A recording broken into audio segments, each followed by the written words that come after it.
Breaking news, ICE agent has shot and killed a protester in Minneapolis, a very troubled city, one of the most chaotic places in the USA right now. When something like this happens, and it's unfolding today, people immediately take sides. They know everything. Oh, yeah. Well, we're not going to do that. We're going to tell you what we know right now, and then tomorrow I'll do a talking points because we'll have much better information. ICE agents descended upon Minneapolis in the wake of the Somali fraud situation, ordered there by President Trump and Homeland Security. 2,000 ICE agents looking for what always they look for, criminal aliens and then people tied into those migrants. So 2,000 is a lot of folks. And Minneapolis is a radical left city. Okay, that's the George Floyd situation. You know it very well. And right now, Minneapolis and Minnesota is a center of far left governance.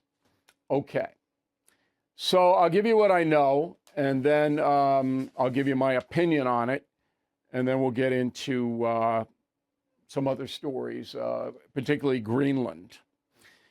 So Kristi Noem basically says that ICE officers were attacked by a woman using her car, much like the Chicago situation a few months back.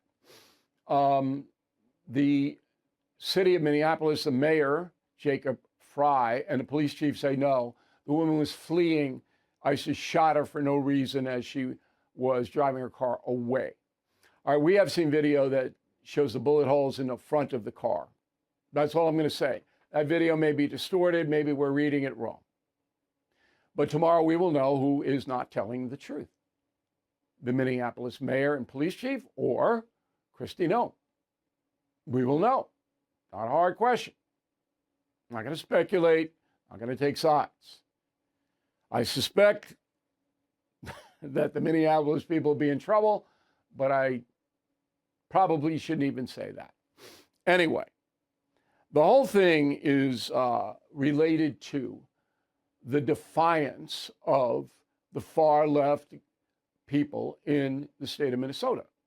Mayor Jacob Fry, as I mentioned, and Governor Walz. And these people don't want any enforcement on migrants in the United States at all. Now, Fry in particular is an irresponsible zealot. And here's what he said after this poor woman was shot. Roll it. To ICE, get the out of Minneapolis. We do not want you here. Your stated reason for being in this city is to create some kind of safety, and you are doing exactly the opposite. People are being hurt. Families are being ripped apart. Long-term Minneapolis residents that have contributed so greatly to our city, to our culture, to our economy are being terrorized, and now somebody is dead. That's on you. And it's also on you to leave. So ICE get the F out of Minneapolis. Now that is very clear that Fry is irresponsible. You just don't do that. Okay? And he's very, very close to incitement. Now, the FBI already on the case with the Minneapolis authorities and the state. So it's a three-pronged investigation. But I watched a lot of video before I came to tape. I didn't see any cops. Local Minneapolis police. There's a bunch of demonstrators, not a lot, but a bunch. They're the radical people, the usual suspects, as they call them. They're out taunting ICE. So that's what we know.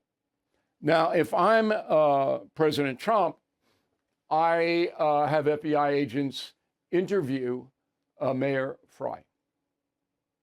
Okay? I think the Justice Department got to get involved with him. Because I said very close to incitement. So he's inciting. Law is inciting a riot. Okay, but he's inciting a situation that puts not only his own people in danger, but federal agents. Do not be surprised if the National Guard shows up. Okay? Person's dead. ICE agents say they are in danger. So that's what we know. Walz, he's in so much trouble now with the Somali thing. He's kind of in the background here, but I expect he'll emerge tonight. Media coverage, CNN was restrained on it. But obviously they book guests that are sympathetic to Fry's position and dislike ICE. I mean, just count up the guests. And Fox will do the exact opposite. They'll put the people that are in favor of ICE in the forefront. That's not what we do here, as you know. But tomorrow we will do a talking points memo. I feel bad for the woman. I mean, who wants to be celebrating, even if she was at fault? Okay? I don't celebrate anybody's death. Never ends, right? Very, very, very harsh climate of hatred in this country.